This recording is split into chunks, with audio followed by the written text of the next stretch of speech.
Okay, next up is the civilian ships. Now, civilian ships are broken into three different categories. You have construction ships, you have science ships, and you have colony ships.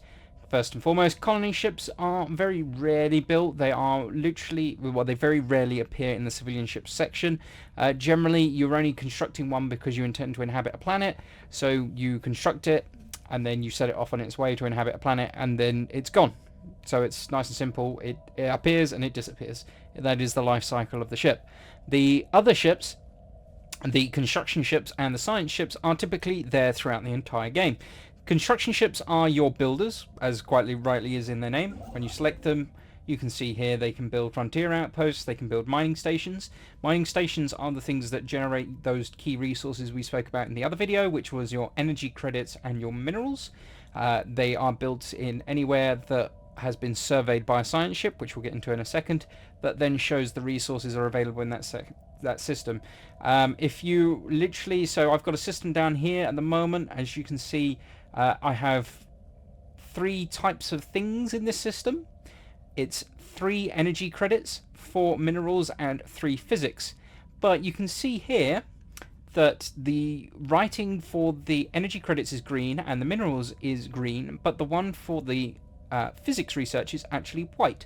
That just symbolizes that I actually haven't built a station in that system that can essentially mine, for the lack of a better phrase, those types of resource. So I can right click on this system with my construction ship selected, and I can tell it to build a research station. Now at the moment it says I cannot actually build it around any of the stations in this system. So if I come over to this gas giant, as you can see here, it shows me my 3 physics research is available. If I right click on it and try to build the research station, it says an orbital station is already orbiting this planet. Quite rightly, it appears there is,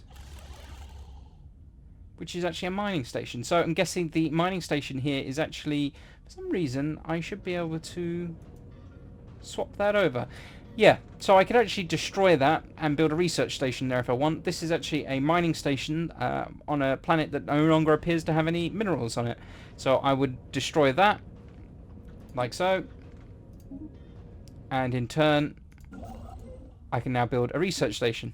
So the ship will come along, as you can see here, it's kind of built like an outline. The ship will come along and will construct a research station for me. Now the other things it can produce, research stations we've known. Observation posts, I don't believe I have any left in my galaxy, but I can have a quick look and see if one of my neighbors do have one. Yeah, okay, so you can see the eye symbol here. This is an observation post, which means they've already constructed one. But if there's any systems, let's have a quick scout about. If there's any systems essentially with a axe symbol there instead of a eye symbol, that means there is a primitive culture in that system. And if there is a primitive culture in that system, it means you can build an observation post in the system. So the axe, here we go, there's an axe up here. So there are primitives in this system. So we can, where are we? Interesting. Did I select the right system there? I did. Ah, okay, so there is a fleet currently above it. Yeah, okay, so there's a primitive civilization here, which is in the late medieval age, as you can see. The civilization is currently experiencing the equivalent of a late medieval age. They have a firm grasp of metallurgy, and the invention of the printing press has started to benefit and spread of knowledge. So I could... Sorry, there is an ether drake here that's making a lot of noise. I do apologise. I could send my construction ship off here. I could tell it to build an observation post. And I could tell him to build it on this planet. At the moment, this is actually in a neighbouring ally's space, so I can't actually build within it.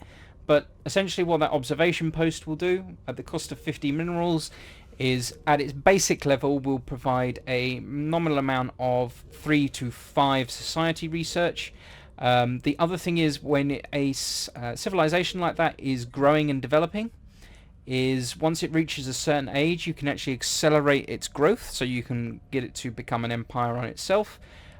If you do accelerate the growth, normally you have 2 different options, depending on your aggressiveness, so to speak. You can actually accelerate them and have them become part of your empire anyway, or you can accelerate them and have them essentially worship you, for lack of a better phrase. You can make them become your vassal, so they'll work for you and they'll be forever endeared to you.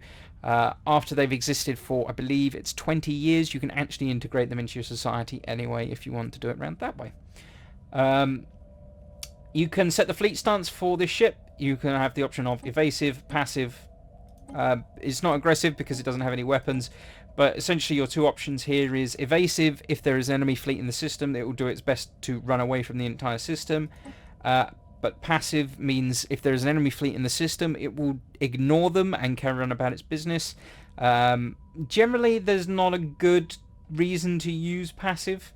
You can be a little bit sneaky sometimes with its use and kind of skirt around fleets, but invariably you leave them to get on with their business when you tell them to issue orders. So normally evasive is the best thing to do because you're not constantly watching over the ship. Military bases are the next thing it can build. Now military bases are, as you can see here, I've got the choice of 3 different types of station. Or if I look at this map, anywhere that's got this sort of fleet symbol, the star with the 2 stripes above it. For example, if I pick, let's go for this one. This is a military station here. On its own, as you can see, it's got a 10,000 military power.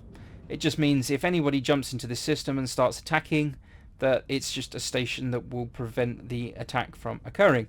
Well, it won't prevent the attack from occurring, it will defend the area around it. Now you can see that this actually has also created a ring, and this little magnet symbol here, this little magnet symbol, as you see when I mouse over it, has an FTL inhibitor. This means that if an enemy fleet jumps into this system, it will actually pull the fleet. So even if it warps in over here, or would be warping in from over here, it would actually pull them inside this FTL inhibitor field. It will pull them straight on top of this station. So if a lone ship with only attack power of 2,000, like this guy here, jumps into this system, boom, he appears right next to this station with a 10,000 attack power. It's also in range of a space station with another 3,500, so to speak, of attack power. They'll start attacking the ship, boom, it's destroyed. It's literally like a net it creates in the system.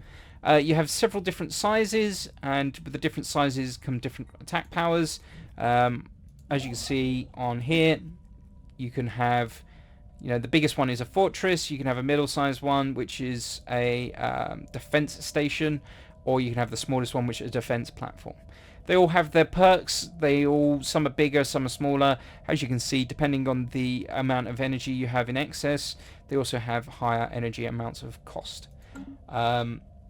The next thing that you can build is a wormhole station. I won't go into it too much, but a wormhole station is an alternative type of transport around the universe. But I won't go into it for now because my guys aren't actually using wormholes. And last but not least is building megastructures. When you click on here, you get the list of megastructures that you can build. As you can see, ring worlds, Dyson spheres, century arrays, science nexus, and habitats. They all take a considerable amount of time to construct.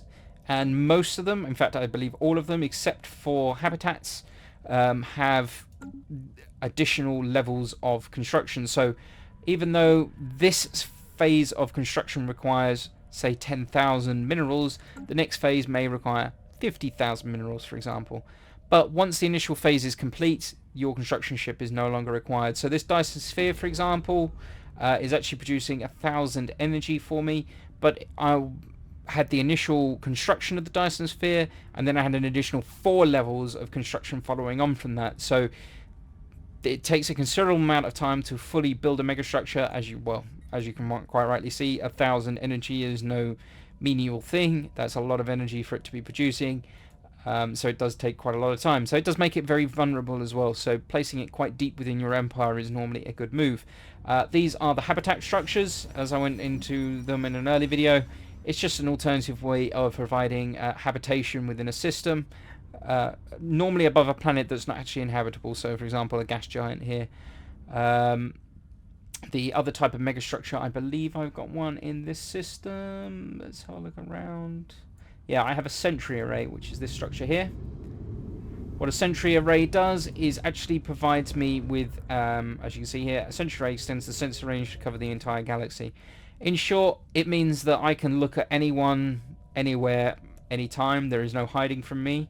Once I have that constructed, I can see, so for example, these guys aren't my friends, but I can see they have quite a sizable fleet here, 231,000 attack power. They have a station in orbit with 3,500 attack power, and I can see their planet. So I can see the population on their planet and the resources on that planet, because I have the Sentry megastructure constructed.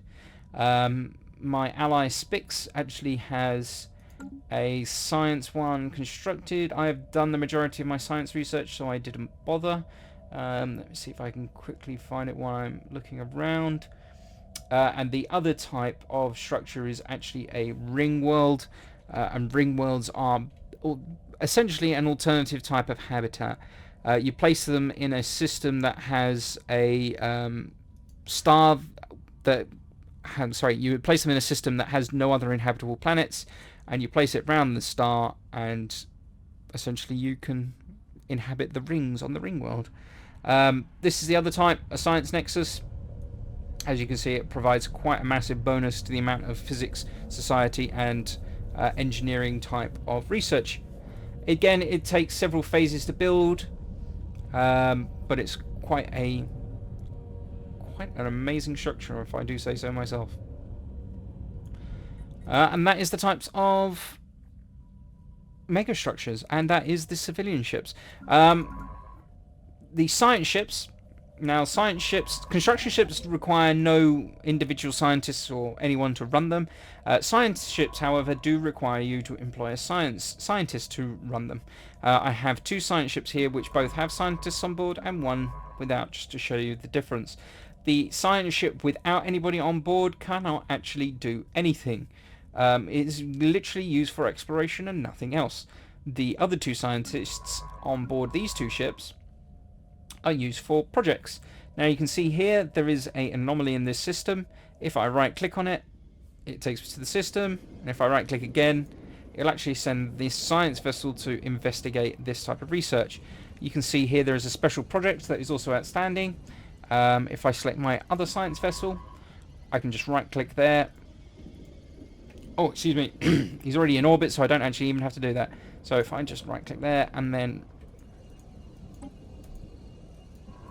I can't actually stop him because he is already running the science task.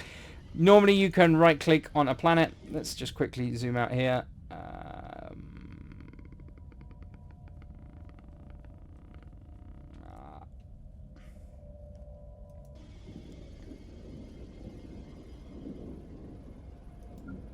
So, a science vessel, you can literally right-click on the planet, and it will send them over to research the anomaly on that planet.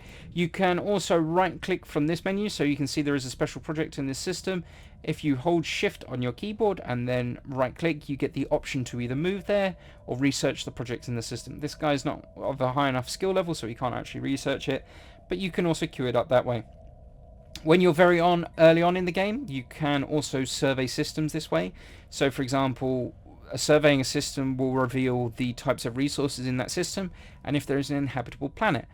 But you have to do it quite often at the start of the game. You can, however, right-click and queue them up. So, for example, I could right-click here, right-click here, right-click here, right-click here. Ooh, not like that, like that. And now, for example, I would have, if these systems weren't surveys, I would have hit the option of just saying survey this system. And what it would have done is just gone from this system, surveyed this system, then surveyed this system, then surveyed, so on and so forth. It's just a good way of surveying through systems. Later on, this option becomes available, which is automatic exploration after a bit of technological research. And instead, you just hit that, and your science vessel will search the galaxy for any systems that they haven't been in, and then survey them.